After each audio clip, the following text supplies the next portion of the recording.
أهلا بكم متابعي القناة. نطلب من حضراتكم دعمنا بلايك وتعليق واشتراك بالقناة ليصلكم كل جديد.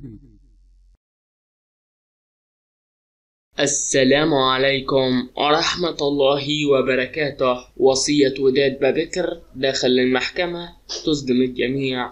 كشف القانوني هاشم الجهلي محامي الدفاع عن حرم الرئيس المعزول وداد بابكر أن قرار المحكمة انطوى على كثير من المفارقات الواضحة للقانون، ويخالف المحكمة في قرارها بعد إدانة المتهمة، وقد توفرت جميع أسباب البراءة، وقدمت هيئة الدفاع جميع المبررات التي تؤكد بأن المتهمة لا تستحوذ على أموال باسمها كزوجة للمعزول الأسبق.